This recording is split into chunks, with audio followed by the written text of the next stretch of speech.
ഇന്ന് നമ്മുടെ വീഡിയോയിൽ മൂവാണ്ടൻ മാവാണ് കാണിക്കുന്നത്. മൂവാണ്ടൻ മാവ് എപ്പോഴും എന്ന് വെച്ചാൽ ഒക്ടോബർ തൊട്ടൊക്കെ പൂക്കാൻ തുടങ്ങും. മൂവാണ്ടൻ മാവ് ചിലത് ഓഗസ്റ്റിലൊക്കെ പൂക്കൂട്ടാ.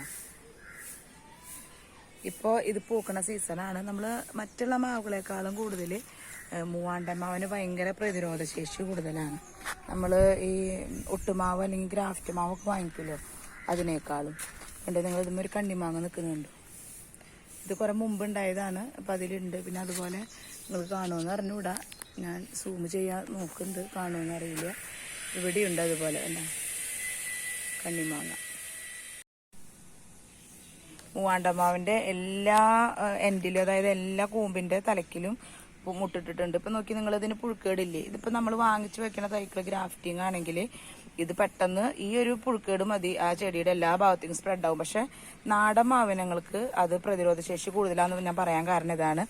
ഇതിപ്പോൾ ഒരു 10 വർഷമൊക്കെ ആയി ഉണ്ടാവട്ടെ ഞാൻ വെച്ചിട്ട്. അതായത് വെറുതെ ഒരു മൂവാണ്ടൻ മാവിൻ്റെ മാങ്ങയുടെ ശേഷമുള്ള അണ്ടി നമ്മൾ കുഴിച്ച് ഇട്ടിട്ട് അത് മുളച്ച് അത് പാവി മുളപ്പിച്ചിട്ട് നമ്മൾ പ്ലാന്റ് ചെയ്തതാണ്. ഞാൻ പറയാറുള്ളത് പോലെ തന്നെ ഇതിന് വലിയ പരിചരണമൊന്നും വേണ്ട. നമ്മൾ സാധാരണ വെക്കുമ്പോൾ ഇപ്പോൾ പച്ചക്കറികൾക്കാണെങ്കിൽ നമ്മൾ എല്ലുപൊടി ഇട്ടിട്ട് അത്ര വലിയ കാര്യമില്ല. പക്ഷെ ലോങ് നിൽക്കുന്ന മരങ്ങൾ അല്ലെങ്കിൽ അങ്ങനെയുള്ള ചെടികൾക്കൊക്കെ നമുക്ക് എല്ലുപൊടി ഇടാം. കാരണം 6 മാസം കഴിഞ്ഞാലാണ് എല്ലുപൊടിയുടെ ഗുണം ആ ചെടികൾക്ക് കിട്ടുള്ളൂ. അപ്പോൾ നമ്മളിത് വെക്കുമ്പോൾ ചാണകപ്പൊടി, എല്ലുപൊടി, പിന്നെ വേപ്പും പിണ്ണാക്ക് ഇത് മിശ്രിതമാക്കിയിട്ട് ഒക്കെ കൂടിയിട്ട് ഒരു അരേശ കിലോ എടുത്താൽ ഇപ്പോൾ ഒരു 1.5 കിലോനായില്ല, അപ്പോൾ ഒരു 1.5 അടി താഴ്ചയുള്ള കുഴി എടുത്തിട്ട് നമ്മൾ അതിൽ പ്ലാന്റ് ചെയ്യണം. അത്രമാത്രം നല്ല വെയിൽ വേണം കേട്ടോ. നമ്മളിപ്പോൾ ഇങ്ങനെ ഫലങ്ങൾ ഉണ്ടാവുന്നതിനൊക്കെ ഒരുവിധം നല്ല വെയിൽ വേണം. പിന്നെ അതെല്ലാം നല്ല വെയിലുള്ള സ്ഥലമാണെങ്കിൽ 3 കൊല്ലം മിനിമം, മാക്സിമം ഒരു 4-5 കൊല്ലത്തിൻ്റെ ഉള്ളിൽ ഇത് മാങ്ങി ഉണ്ടാവും എന്നുള്ളത് ഉറപ്പാണ്. കാരണം ഞാൻ ചെയ്തിട്ട് സക്സസ് ആയ കാര്യങ്ങളാണ് നിങ്ങളോട് പറയണത്. അപ്പോൾ അതുകൊണ്ട് എനിക്ക് ധൈര്യമായിട്ട് പറയാം.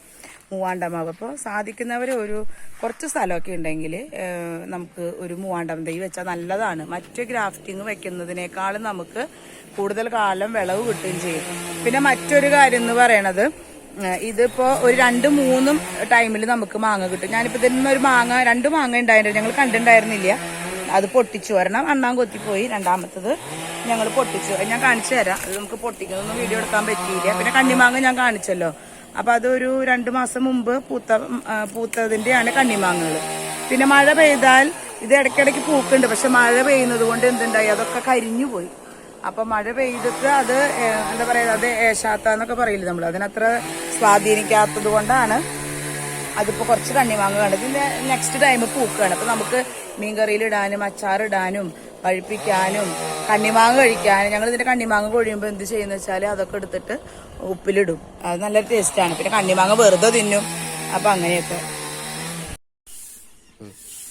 അപ്പം മൂവാണ്ടൻ മാങ്ങ 2 കിട്ടിയിട്ടുണ്ടായിരുന്നു. അതിൽ ഒരെണ്ണം അണ്ണാൻ കൊത്തിയതായിരുന്നു. അപ്പം അത് നിങ്ങളെ കാണിക്കാൻ പറ്റില്ല.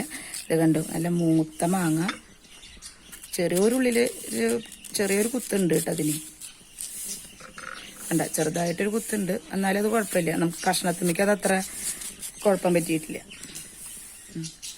അപ്പോൾ ഇതിപ്പോൾ നവംബറിലല്ലേ, നവംബറിൽ നമുക്ക് പഴുത്ത മാങ്ങ കിട്ടും. മഴ പെയ്ത കാരണമാണ് പൂക്കൾ അത്ര അധികം കൊഴിഞ്ഞു പോയത്. ഇതൊരു ചെറുതായിട്ട് ഉപ്പും മുളകും തരി ഉപ്പ് പൊടിയും മുളക് പൊടിയൊക്കെ ഇട്ടിട്ട് ആക്കുമ്പോൾ നല്ലൊരു രസം. അതിനെ കാണുമ്പോൾ തന്നെ വായിൽ വെള്ളം വരണേ. അപ്പോൾ പറ്റണവരൊക്കെ പറമ്പിൽ ഒരു മൂവാണ്ട മാവിൻ്റെ തൈ വെച്ചാൽ നമുക്ക് ഇടയ്ക്കിടയ്ക്ക് മാങ്ങ കിട്ടുകയും ചെയ്യും. വലിയ പരിചരണവും ഇല്ല. ധൈര്യമായിട്ട് പൊട്ടിച്ച് തിന്നുകയും ചെയ്യാം. വിഷമടിക്കുക ഒന്നുമില്ല. കൊമ്പൊടിയോന്നാ കൊമ്പ് കെട്ടി കൊടുക്കുക ഒന്നും വേണ്ട. ഓക്കെ. ഞാനേ സാധാരണ നമ്മൾ വീടുകളിൽ വലിയ വില കൊടുത്ത് വാങ്ങിക്കാത്ത നാടൻ ഇനങ്ങളും അല്ലെങ്കിൽ നമുക്ക് ഈസി ആയിട്ട് വളർത്തി വലുതാക്കാൻ പറ്റുന്ന കാണിക്കുന്നത് എന്തിനാന്ന് വെച്ചാൽ നമ്മൾ തുടക്കക്കാർക്ക് നമുക്ക് അതായത് ഇപ്പം എന്നും കെയർ കൊടുത്തില്ലെങ്കിലും ഒരു വിധമൊക്കെ നമുക്ക് നോക്കിയിട്ട് പരിപാലിക്കാൻ പറ്റുന്ന ചെടികളല്ലേ നമ്മൾ ആദ്യം വെക്കുക. നമ്മളധികം വില കൊടുത്തിട്ട് വാങ്ങിച്ചു വെച്ചത് ചീത്തയായി പോയി കഴിഞ്ഞാൽ നമുക്ക് അത്ര സന്തോഷം ഉണ്ടാവില്ല. അപ്പോൾ നമുക്കത് എന്നും വന്ന് നോക്കി കാണുമ്പോൾ അതിനാണ് ഞാൻ നല്ലോണം നമുക്ക് പരിചരിക്കാൻ പറ്റുന്ന രീതിയിലുള്ള മരങ്ങളും ചെടികളും ഒക്കെ കാണിക്കണത് കേട്ടോ. പുഴുക്കേടൊക്കെ ഉണ്ട് ഇതിന്, പുഴുക്കേടൊക്കെ വേണ്ട. പക്ഷെ അത് അത്ര അങ്ങോട്ട് മരത്തിന് വലിയ ശല്യം വരില്ല. ഇപ്പോൾ കൊമ്പ് ഉണങ്ങിയതുണ്ട്. നമ്മൾ ടെറസിൽ നിന്നാണ് ഞാൻ ഈ വീഡിയോ പിടിക്കണേ.